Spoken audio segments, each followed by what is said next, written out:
Introduction of Korean and Chinese. Korean.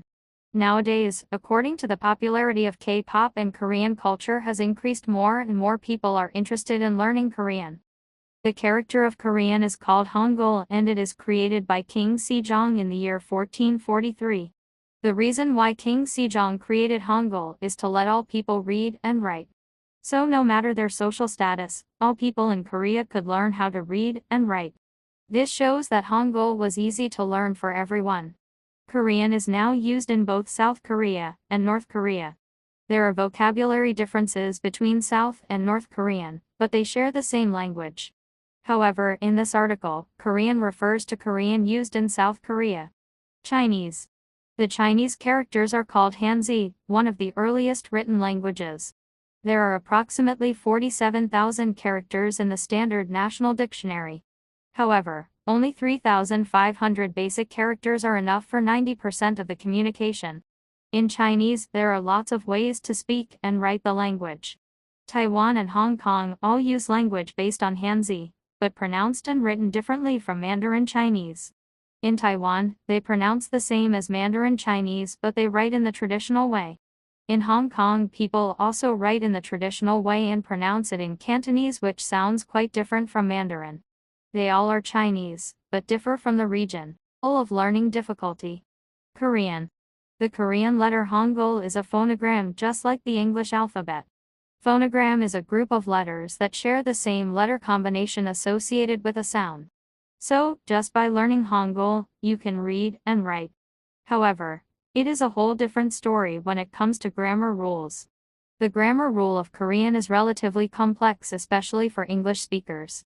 Firstly, the general word order is completely opposite. In English, subject plus verb plus object is the general word order. However, the general word order in Korean is subject plus object plus verb. Word order in Korean and English. English, I love you. Subject verb object. Korean, nanin nulul salanhe. Nania nirol sarang. Subject object verb. Secondly, Korean has more than 400 conjugations for verbs, whereas English has few. Conjugation is a variation of verbs such as do, does, did in English.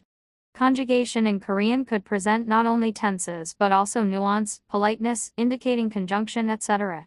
Learning Korean grammar, including this unfamiliar concept, would be challenging for English speakers.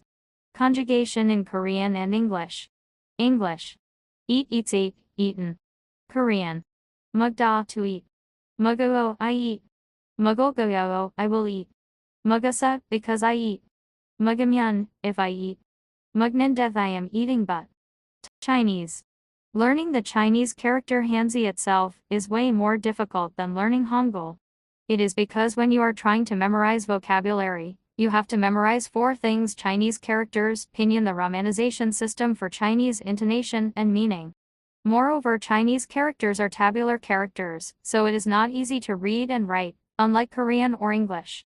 In short, the entry barrier is high. However, when it comes to grammar rules like tenses and the structure of the sentence are similar or even simpler than English. So, it is relatively easy compared to Korean. Chinese word order is the same as English, S plus V plus O, and there is no such thing as conjugation. Even some grammar is simpler than in English. Word order in Chinese and English. English, I love you. Subject verb object. Chinese.